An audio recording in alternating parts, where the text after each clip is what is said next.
Telecom authority of India ఉద్యోగి పేరుతో అంతర్జాలాన్ని ఉపయోగించి జనాన్ని బెదిరిస్తున్న వ్యక్తిని గుంటూరు పోలీసులు అరెస్ట్ చేశారు. విజయనగరం జిల్లాకు చెందిన పవన్ కుమార్ అనే వ్యక్తి ఫోన్ కాల్స్ ద్వారా మహిళలను, ఉద్యోగులను రీఛార్జ్ చేయించాలంటూ బెదిరిస్తున్నాడు. లేకపోతే మీ నంబర్ను బ్లాక్ చేయిస్తానని, మహిళలైతే అసభ్యకరమైన చిత్రాలు పెడతానని బెదిరించేవాడు.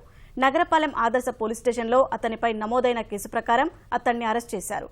గతంలోనూ ఇతనిపై ఎన్నో కేసులు ఉన్నట్లు అర్బన్ ఎస్పీ త్రిపాఠి తెలిపారు.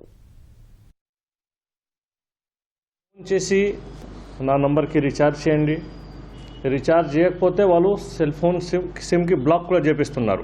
ట్రూ కాలర్ నుంచి కానీ వేరే విధానం నుంచి ఆ మనిషికి పేరు తీసుకొని కస్టమర్ కేర్తో మాట్లాడి ఇది నా నంబర్ ఉంది, ఆ నంబర్కి ఇది బ్లాక్ చేయండి, కొన్ని ప్రాబ్లం ఉంది ఇది చెప్పి ఆ నంబర్కి బ్లాక్ చేపిస్తున్నారు. లేడీస్కి కూడా ఫోన్ చేసి ఇది జెంట్స్కి ఫోన్ చేస్తూ ఎలా మాట్లాడడం, లేడీస్కి ఫోన్ చేసి బాగా అసమయంగా మాట్లాడడం. అండ్ ఇన్ కేస్ వాళ్ళు రెస్పాన్స్ సరిగా ఇవ్వకపోతే వాళ్ళకి ఫోన్ కూడా బ్లాక్ చేయించడం జరుగుతుంది. దాదాపు హండ్రెడ్స్ ఆఫ్ 70 to 80 కానీ హండ్రెడ్స్ ఆఫ్ లేడీస్కి కూడా వాళ్ళు మోసం ఇచ్చారు, వాళ్ళు కూడా చీట్ చేశారు.